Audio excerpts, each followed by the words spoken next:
वर्षापूर्वी तो शब्द कुणाला माहीतही नव्हता. 86 मध्ये पहिला रुग्ण दगावला आणि बातम्यांमध्ये तो शब्द झळकला. तोपर्यंत तो बराच पसरला होता. खचून भरलेल्या शहरात कुठे दबकत चर्चा, कुठे तोंडावर बोल.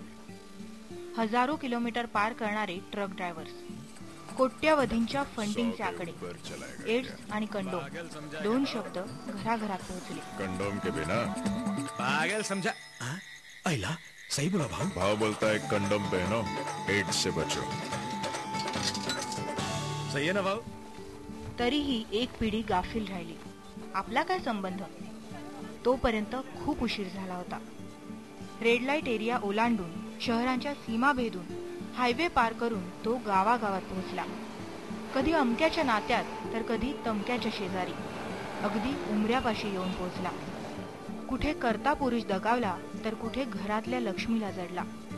कुणाचा तरणा ताठा पोरगा हरपला तर कुणी संसर्ग घेऊनच जन्माला आलं.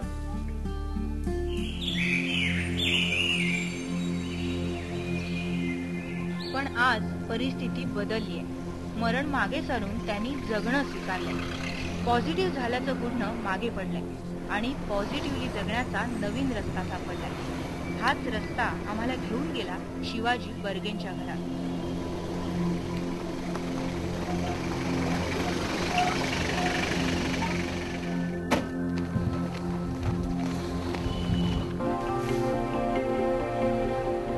एमएससीबीत काम करणाऱ्या बर्गेंसाठी ते दिवस सत्व परीक्षा घेणारे होते.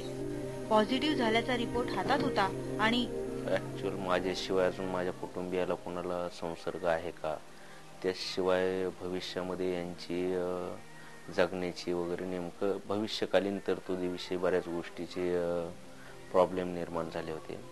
पण ज्यावेळेस बाकीचे सगळे रिपोर्ट्स वगैरे माझ्याशिवाय माझी पूर्ण फॅमिली नॉर्मल असल्याचं लक्षात आलं, त्यानंतर मी बऱ्याच अंशी निर्धास्त झालो. कुटुंब सुरक्षित असल्याचं कळल्यावर मनावरचं मोठं ओझं कमी झालं. पण HIV पॉझिटिव्ह लोकांचे प्रश्न भंडावून सोडायचे. असं का, या प्रश्नानं डोकं पिंजून जायचं. नेमक्या याच वेळी भेट झाली एका मार्गदर्शकाची. ज्या वेळेस माझ्या लक्षात आलं की संसर्गित आहे मी, आणि औरंगाबादच्या ICTC मध्ये दिल्लीवरून एक हे आले होते आमचे मार्गदर्शक. तर 11:30 वाजल्यापासून तर 1:30 वाजेपर्यंत फक्त माझेच प्रश्न चालू होते त्यांना, की असं का, LICचे क्लेम का मिळू शकत नाहीयेत, रजेचा हक्क का नाहीये, ह्यांना सरकारी हॉस्पिटलमध्ये एवढा स्टिग्मा का सहन करावा लागतोय, यांच्यासाठी काही स्कीमच नाहीयेत का, हे यांचा जो मृत्यूचा दर आहे हा थांबू शकत नाहीयेत का, विधवांचे प्रश्न कसे हे करतायत. हे माझे जे प्रश्न होते ते 11:30 ते 12:45 वाजेपर्यंत चालू होते. 12:45 वाजता त्यांनी सांगितलं की मी पण HIV संसर्गित आहे आणि मी पण ह्याच्यासाठीच झगडतोय आणि तुम्ही पुण्याला या. त्यावेळेस मी आश्चर्याने थक्क होऊन बघितलं की त्यांची तब्येत वगैरे एकदम स्ट्रॉंग होती. हाच बर्गेंसाठी टर्निंग पॉइंट ठरला. जे मेंबर्स आहेत NMPचे हे सगळे हेल्दी आहेत आणि आनंदी पद्धतीनं जीवन जगतायत आणि जे काही त्यांच्या समोर समाजाच्या समोर जे प्रश्न आहेत त्याच्यामधून सकारात्मक दृष्टीनं काय हे करता येईल, मार्ग काढता येईल, ह्याच्याबद्दल आमच्या मीटिंग सुरू झाल्या. ती मीटिंग घेत होते, मी त्याच्यामध्ये इन्व्हॉल्व झालो. आणि मग त्यांनी मागे वळून पाहिलंच नाही. शरीरातल्या रुग्णाला मागे सारलं आणि त्यांच्यातला कार्यकर्ता जागा झाला. कोलकात्यामध्ये पहिली राज्यस्तरीय लीडरशिप जी हे झाली होती, लीडरशिप मध्ये आम्हाला डेव्हलप करण्यात आलं की आम्ही कशा पद्धतीनं लीडर व्हायचंय, कशा पद्धतीनं डेव्हलप व्हायचंय, कशा पद्धतीनं ह्या कम्युनिटीचे प्रश्न हँडल करायचे. मग आम्ही कलकत्त्यामध्ये, कधी लखनौमध्ये, कधी दिल्लीमध्ये अशा जाग्यावर ART संबंधात मोठमोठाले मोर्चे काढले. दिल्ली मधल्या आरोग्य मंत्रालयाच्या कॅबिन मध्ये ह्या मागणीवर बऱ्याच जोरजोरामध्ये हे ऍडव्होकेसी केली आणि त्याचे परिणाम हळूहळू दिसून यायला लागले. 2001 मध्ये अवघ्या 7 लोकांनी सुरू केलेलं हे नेटवर्क आज 25,000 पॉझिटिव्ह लोक या नेटवर्कचे सदस्य आहेत. 35 जिल्ह्यात नेटवर्कचं काम पोहोचले. केअर आणि सपोर्ट हेच या कामाचं केंद्रबिंदू. अपराधीपणापासून आत्महत्येपर्यंत अनेक विचार बर्गेंच्या पण मनात आले, पण ते सर्व नाकारून त्यांनी ठामपणे स्वीकारलं ते पॉझिटिव्ह जगणं. आणि हेही सुद्धा स्वतःपुरतं नाही, तर आपल्या भोवतालच्या असंख्य हजारो पॉझिटिव्ह बांधवांसाठी. खरं तर पॉझिटिव्ह झाल्यानंतर समाजानं धुडकावलं, वाळीत टाकलं असे अनेकांचे अनुभव. पण एकत्र आल्यावर हेच अनुभव आधार ठरले. एकमेकांच्या अनुभवातून शिकणं सुरू झालं आणि आपण केलेल्या चुका दुसऱ्याकडून होऊ नये म्हणून झटणंही.